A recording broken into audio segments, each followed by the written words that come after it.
Good morning, students. Today we will discuss about lesson number 2, class 6, English supplementary, the friendly mongoose. About this chapter, pet mongoose plays a very important role for a Brahmin family. So, about this chapter, we will detail here. A farmer, his wife, and a small child lived in a village. Okay, there was also a baby mongoose in the house. They believed would be their son's companion and friend in future. One day, the farmer and his wife went out, leaving the child alone with the mongoose. कहानी की summary ये है कि एक किसान परिवार है, उसके पास एक बेटा है और बेटे को किसी के साथ रह के खेलने का मौका मिले, ऐसा सोच करके वो एक मंगूज को पालते हैं जिसके साथ बेटा अच्छे से खेलता है। लेकिन अनफॉर्चुनेटली मंगूज के बारे में उनकी धारणा एक दिन अचानक बदल जाती है कि वो उनके बेटे को उसने काट लिया है और वो उसको मार देते हैं, जो कि जल्दीबाजी में उठाया गया एक ऐसा कदम होता है जिसके कारण से वो एक फेथफुल मंगूज, एक वफादार मंगूज की मृत्यु हो जाती है। यही इस कहानी में बताया गया है। Once a farmer and his wife lived in a village with their small, छोटे बेटे के साथ एक किसान परिवार अपनी पत्नी के साथ एक गांव में रहता है। They love him very much, वे उसे बहुत प्यार करते हैं। इसके बारे में बात हो रही है। वी मस्ट हैव अ पेट, वे अपने बेटे को बहुत प्यार करते हैं और सोचते हैं, एक दिन बोलते हैं कि हमें एक पालतू हमारे पास होना चाहिए। The farmer said to his wife, but when our son grows up, जब मेरा बेटा बड़ा हो जाएगा तो he will need a companion, उसको एक साथी की जरूरत पड़ेगी। This pet will be our son's companion, ये जो पालतू होगा हमारा, ये उसका साथी बनेगा। वाइफ लाइक द आइडिया, और उसकी पत्नी को आइडिया पसंद आता है। One evening the farmer brought with him a tiny mongoose, one evening the farmer brought with him, एक दिन वो किसान जो है एक छोटे से मंगूज को लेकर के आता है। It is a baby mongoose, okay, said his wife, but will soon be fully grown. तो किसान कहता है कि अभी ये छोटा है, बाद में बड़ा हो जाएगा। He will be a friend to our son, हमारे बेटे का ये साथी मित्र बनेगा।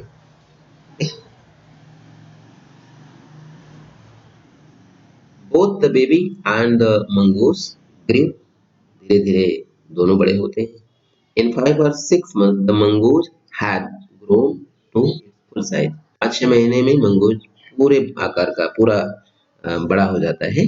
A lovely animal with to shining black eyes, अब उसकी आंखों की सुंदरता है कि दोनों आंखें चमक रही हैं, बहुत सुंदर लग रही हैं। एंड ए बूसी टेल, और उसकी जो पूंछ है, बालों बालों वाली जो उसकी पूंछ है बहुत सुंदर दिख रही है। Farmer's son was still a baby in the cradle.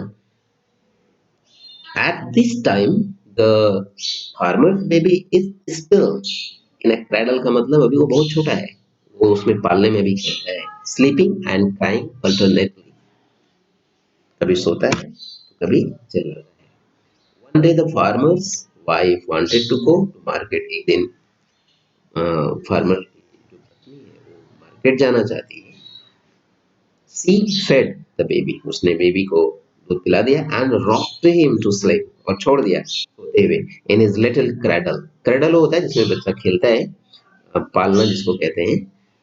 Picking up the basket, she said to her husband, I am off to the bazaar, मैं बाजार में हूँ। द बेबी स्लीपिंग, बेबी सो रहा है। Keep an eye on him, जरा इसका ध्यान रखना। एन आई ऑन हिम का मतलब ध्यान रखना। Frankly, I don't like to leave the child alone with the mongoose. कहती है कि सच बात ये है कि मैं मंगूज के साथ बच्चे को छोड़ना तो नहीं चाहती हूँ, तब इसका ध्यान रखिए। You need not be afraid, आपको डरने की जरूरत नहीं है, सेड द फार्मर। फार्मर को पूरा भरोसा था कि मंगूज कुछ भी नुकसान नहीं करेगा, आपको डरने की जरूरत नहीं है, ऐसा उसने बोला अपनी पत्नी से। The mongoose is a friendly animal, it is as sweet as our baby and they are the best of friends, you know. वो समझाता है कि दोनों ही बहुत प्यारे हैं, और तुम जानती हो कि जो मंगूज है मेरी बेटी का मित्र है। द वाइफ वेंट अवे, पत्नी चली गई, एंड द फार्मर और किसान having nothing to do in the house, क्योंकि घर में कुछ करने के लिए काम नहीं था। Having nothing to do in the house, कुछ काम नहीं है तो दिमाग में कुछ ना कुछ तो आएगा। डिसाइडेड टू गो आउट, तो उसने निश्चित किया बाहर जाने के लिए। घर में कोई काम नहीं तो बाहर जाते हैं। And take a look at fields not far away, और जो उसका खेत है वो ज्यादा दूर नहीं था। उसने कहा थोड़ा सा खेतों को देख के आ जाता हूँ। Okay, he ran into some fields on the way back and did not return for quite some time. वह खेतों की तरफ चला जाता है, उधर ही जिधर उसकी पत्नी गई उधर ही खेतों की तरफ वो चला जाता है। And did not return for quite some time, और कुछ देर तक वो आता नहीं है। आगे क्या कहानी हो जाती है, कहानी कुछ गड़बड़ हो जाती है। The farmer's wife return home from the market carrying a heavy basket, बड़ी सी टोकरी, भारी सी टोकरी लेकर के वो मार्केट से आती है।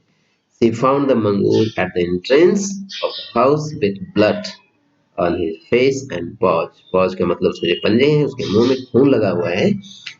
ऐसी स्थिति में फार्मर की जो वाइफ है वो मंगूज को अपने घर के गेट पर ही देख लेती है। एंट्रेंस का मतलब प्रवेश द्वार होता है जहां से घर में एंट्री करते हैं।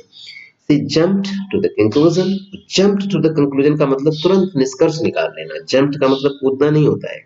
जम्प्ड टू द कंक्लूजन का मतलब तुरंत, इमीडिएट रिएक्शन का।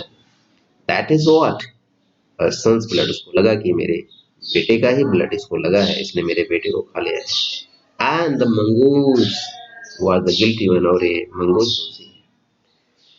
इस तरह से कई बार हम बिना फैक्ट्स के, without facts we jump to the conclusion, हम डिस्कस पर पहुंच जाते हैं। ठीक, the farmer's wife finished her shopping and came back home with a basket full of grocery, घरेलू सामान पूरा एक बास्केट लेके आती है। She saw the mongoose sitting outside as if waiting for her. उसने देखा कि जो मंगूज है वो घर के बाहर बैठा हुआ है, ऐसा लग रहा है जैसे वह उसी का इंतजार कर रहा था। On seeing her, he ran to welcome her. जो ही वो देखता है फार्मर की वाइफ को, तो उसका वेलकम करने के लिए उसके पास पहुंच जाता है। As was customary, जैसा कि वो प्राय करता ही रहता था पहले से ही, वैसे स्वागत करता था। लेकिन फार्मर की पत्नी का दिमाग तो इसमें उसके दिमाग में कुछ और चल रहा है कि ये तो हमसे नुकसान किया है। The farmer's wife took one look at the mongoose and screamed, वह एक निगाह तो मंगूज की तरफ देखती है और उसके बाद तुरंत चिल्ला पड़ती है। क्यों? क्योंकि उसको लगा कि मेरे मेरे बेटे को उसने खा लिया, मेरा बेटा अभी दुनिया में नहीं है। ब्लड, खून, चिल्ला पड़ती है। She face, the face and paws of the mongoose were smeared with blood. Smeared का मतलब सने हुए होना, covered with blood. Okay? You wicked animal, तुम इतने दुष्ट हो जानवर। You have killed my baby. She screamed hysterically. एकदम पागल हो जाती है, पागल होकर के चिल्लाती है। She was blind with rage. Rage का मतलब होता है बदले की भावना से जो गुस्सा आती है। Revengeful, anger, उसको बहुत गुस्सा आता है और पागल अंधी हो जाती है, उसको कुछ दिखाई नहीं देता। कुछ दिखाई नहीं देने का मतलब उसको समझ नहीं आता है।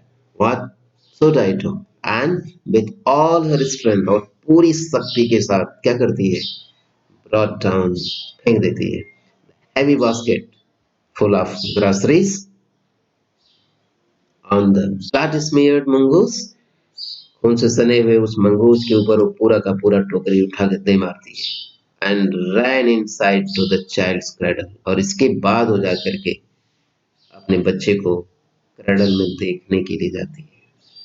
The baby was fast asleep, baby सुरक्षित सो रहा है गहरी निद्रा में, but on the floor lay a black snake tall bleeding. नीचे फर्श पर कौन है? एक काला सा सांप है जो कि उसके चिथड़े चिथड़े हो गए हैं, फटा हुआ है, टुकड़े टुकड़े हो गया है और खून से लथपथ है। कौन? सर ब्लैक स्नैप, जिसको उस मंगूज ने मार दिया था। इन ए फ्लैश, इन ए फ्लैश का मतलब बहुत तेजी से, इन ए फ्लैश बहुत तेजी से सी रियलाइज वो महसूस कर लेती है व्हाट हैड हैपेंड, कि हुआ क्या है।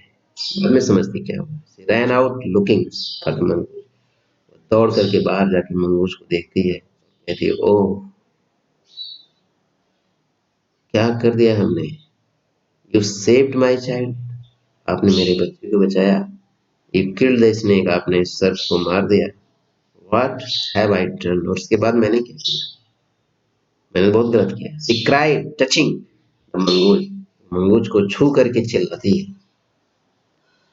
हु ले डेड एंड स्टिल, जो कि नीचे जमीन पर मर करके शांत पड़ा है। अनअवेयर ऑफ हर सॉबिंग, जिसको कुछ भी नहीं पता है कि किसान की जो पत्नी है मेरे लिए रो रही है, उसको कुछ भी नहीं मालूम है, तो मर चुका है। The farmer's wife who had acted hastily, farmer की पत्नी जो कि जल्दीबाजी में जो काम किया था, एंड रेसली, और गुस्से में, stared long at the dead mongoose, बहुत देर तक स्टेयर्ड का मतलब घूर करके देखती रही उस मंगूज को, मरे हुए मंगूज को देखती रही। Then she heard the baby crying, इसके बाद वो सुनती है कि जो बच्चा है वो चिल्ला रहा है, रो रहा है। वाइपिंग हर टीयर्स, उसके आंसुओं को पोंछते हुए, अपने आंसुओं को पोंछते हुए, वाइपिंग हर टीयर्स, अपने आंसुओं को पोंछते हुए, she went in to feed, जाकर उसको दूध पिलाने के लिए चली जाती है। तो इस लेसन की समरी को आप लोग लिखें अच्छे से, और ये लेसन कंप्लीट होता है। नेक्स्ट क्लास में हम इसके क्वेश्चन आंसर कराएंगे। So thank you students.